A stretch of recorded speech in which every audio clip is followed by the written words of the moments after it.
ओम शांति। 20 जून 2022 के महावाक्य हैं, मीठे बच्चे, देह सहित इन आँखों से जो कुछ देखते हो उसे भूल एक बाप को याद करो, क्योंकि अब यह सब खत्म होने वाला है। प्रश्न: सतयुग में राज्य पद की लॉटरी विन करने का पुरुषार्थ क्या है? उत्तर: सतयुग में राज्य पद लेना है तो अपने ऊपर पूरी नजर रखो, अंदर कोई भी भूत ना रहे। अगर कोई भी भूत होगा तो लक्ष्मी को वर नहीं सकेंगे। राजा बनने के लिए प्रजा भी बनानी है। दूसरा पॉइंट, यहाँ ही रोना प्रूफ बनना है। किसी देहधारी की याद में शोक आया, शरीर छूटा तो पद भ्रष्ट हो जाएगा, इसलिए बाप की याद में रहने का पुरुषार्थ करना है। गीत आज नहीं तो कल। ओम शांति। शिव बाबा कहते हैं ओम शांति, फिर इनकी आत्मा भी कहेगी ओम शांति। वह है परमात्मा, ये है प्रजापिता। इनकी आत्मा कहती है ओम शांति, बच्चे भी कहते हैं ओम शांति। अपने स्वधर्म को जानना होता है ना। मनुष्य तो अपने स्वधर्म को भी नहीं जानती है। ओम शांति अर्थात अहम आत्मा शांत स्वरूप है। आत्मा है मन बुद्धि सहित। यह भूलकर मन का नाम ले लेते हैं। अगर कहें आत्मा को शांति कैसे मिले तो बोलो वाह, यह भी प्रश्न है। आत्मा तो स्वयं शांत स्वरूप है, शांति धाम में रहने वाली है। शांति तो वहाँ मिलेगी ना। आत्मा शरीर छोड़ चली जाएगी तब शांति में रहेगी। ये तो सारी दुनिया है, इसमें आत्माओं को पार्ट बजाना है। शांत कैसे रहेंगे? काम करना है। मनुष्य शांति के लिए कितना भटकते हैं। उनको यह पता नहीं है कि हम आत्माओं का स्वधर्म शांत है। अब तुमको आत्मा के धर्म का पता है। आत्मा बिंदी मिसल है। बाप ने समझाया है, सब कहते हैं निराकार परमात्माए नमः। परमपिता उनको ही कहा जाता है। वह तो है निराकार, उनको शिव परमात्माए नमः कहा जाता है। अब तुम्हारा बुद्धि योग उस तरफ है। मनुष्य तो सब देह अभिमानी है, उनका योग बाप तरफ नहीं। तुम बच्चों को हर बात समझाई जाती है। गाते भी हैं ब्रह्मा देवताए नमः। ब्रह्मा का नाम लेकर ऐसा कभी नहीं कहेंगे ब्रह्मा परमात्माए नमः। एक को ही परमात्मा कहा जाता है, वह है रचयिता। तुम जानते हो हम हैं शिव बाबा के बच्चे। उसने हमको ब्रह्मा द्वारा क्रिएट किया है, अपना बनाया है। ब्रह्मा की आत्मा को भी अपना बनाया है वर्षा देने के लिए। ब्रह्मा की आत्मा को भी कहते हैं मुझे याद करो। बीके को भी कहते हैं मामेकम याद करो। देह का अभिमान छोड़ दो। यह ज्ञान की बातें हैं। 84 जन्म लेते लेते अब यह शरीर जर्जरी भूत हो गया है, बीमार रोगी हो गया है। तुम बच्चे कितने निरोगी थे। सतयुग में कोई भी रोग नहीं था। एवर हेल्दी थे, कभी देवाला नहीं मारते थे। अभी से ही अपना वर्षा 21 जन्मों के लिए ले लेते हैं, इसलिए देवाला मार ना सके। यहाँ तो देवाला मारते ही रहते हैं। बच्चों को समझाया है, गाते भी हैं परम पिता परमात्मा शिवाय नमः। ब्रह्मा को परमात्मा नहीं कहेंगे, उनको प्रजापिता कहा जाता है। देवताएं सूक्ष्म वतन में हैं। यह कोई को पता नहीं है कि यह प्रजापिता ही फिर जाकर फरिश्ता बनता है, सूक्ष्म वतन वासी बनता है, अर्थात सूक्ष्म देहधारी। अब बच्चों को बाप ने समझाया है मामेकम याद करो। तुम भी निराकार हो, हम भी निराकार हैं। मामेकम याद करना है और जो भी देहधारी हैं उनसे बुद्धियों घटाना है। देह सहित इन आँखों से जो कुछ देखते हो सब खत्म होने वाला है। फिर तुमको जाना है सुख धाम वाया शांति धाम। उस सुख धाम अथवा कृष्णपुरी की ही तुमको चाहना रहती है। तो बाप कहते हैं शांति धाम सुख धाम को याद करो। पर सत्युग में भी पवित्रता सुख शांति रहती है, परंतु उनको शांति धाम नहीं कहेंगे।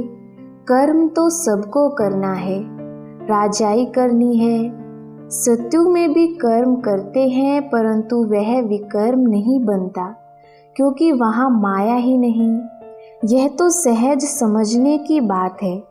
ब्रह्मा का दिन है, दिन में धक्का नहीं खाया जाता, रात अंधेरे में धक्के खाए जाते हैं। तो आधा कल्प भक्ति ब्रह्मा की रात, आधा कल्प ब्रह्मा का दिन। बाबा ने बताया एक स्थान पर 6 मास दिन 6 मास रात होती है, परंतु वह बात कोई शास्त्रों में नहीं गाई जाती। यह ब्रह्मा का दिन ब्रह्मा की रात शास्त्रों में गाई हुई है। अब विष्णु की रात क्यों नहीं कहते? वहाँ उनको यह ज्ञान ही नहीं। ब्राह्मणों को मालूम है ब्रह्मा और ब्रह्मा कुमार कुमारियों के लिए यह बेहद का दिन और रात है। शिव बाबा का दिन और रात नहीं कहेंगे। बच्चे जानते हैं हमारा आधा कल्प दिन फिर आधा कल्प रात है। खेल भी ऐसा है। प्रवृत्ति मार्ग वालों को सन्यासी नहीं जानते, वह तो निवृत्ति मार्ग वाले हैं। वह स्वर्ग और नर्क की बात नहीं जानते। वह तो कहते स्वर्ग कहाँ से आया, क्योंकि शास्त्रों में सत्यों को भी नर्क बना दिया है। अब बाप बहुत मीठी मीठी बातें सुनाते हैं। कहते हैं बच्चे मैं निराकार ज्ञान का सागर हूँ। मेरा पार्ट ज्ञान देने का इस समय इमर्ज होता है। बाप अपना परिचय देते हैं। भक्ति मार्ग में मेरा ज्ञान इमर्ज नहीं होता है। उस समय सारा रस्म रिवाज भक्ति मार्ग का चलता है। ड्रामा अनुसार जो भगत जिस भावना से पूजा करते हैं उनको साक्षात्कार कराने में निमित्त बना हुआ हूँ। उस समय मेरी आत्मा में ज्ञान का पार्ट इमर्ज नहीं है, वह अभी इमर्ज हुआ है। जैसे तुम्हारा 84 जन्मों का रील भरा हुआ है, मेरा भी जो पार्ट ड्रामा में जब नोंदा हुआ है वह उसी समय बजता है। इसमें संशय की बात नहीं। अगर मेरे में ज्ञान इमर्ज होता तो भक्ति मार्ग में भी किसको सुनाता? लक्ष्मी नारायण को वहाँ यह ज्ञान ही नहीं, ड्रामा में नोंद ही नहीं।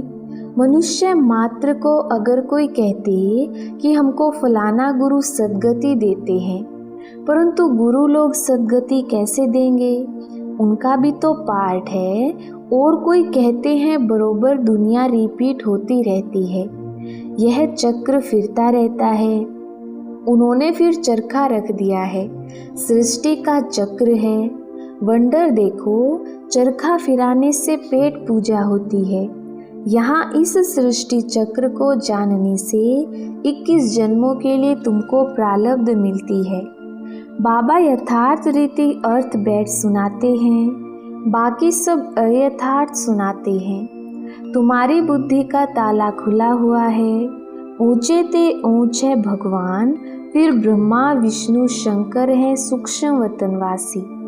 फिर स्थूल वतन में पहले लक्ष्मी नारायण, फिर जगत अम्बा जगत पिता हैं। वह संगम के हैं, है तो मनुष्य ही। भुजाएं आदि कुछ भी है नहीं। ब्रह्मा को भी 2 भुजा हैं। भक्ति मार्ग के चित्रों में कितनी भुजाएं दे दी हैं? अगर किसको 8 भुजा हो तो 8 टांगे भी होनी चाहिए। ऐसे तो होता नहीं। रावण को 10 शीश दिखाते हैं तो टांगे भी 20 देनी चाहिए। ये सब है गुड़ियों का खेल, कुछ भी समझते नहीं। रामायण जब सुनाते हैं तो बहुत रोते हैं। बाप समझाते हैं ये सब है भक्ति मार्ग। जब से तुम वाम मार्ग में गए हो तब से काम चिता पर बैठ तुम काले बन गए हो। अब एक जन्म में ज्ञान चिता का हथियाला बांधने से 21 जन्म के लिए वर्षा मिलता है। वहाँ आत्म अभिमानी रहते हैं, एक पुराना शरीर छोड़ दूसरा नया ले लेते हैं। रोने आदि की बात नहीं रहती।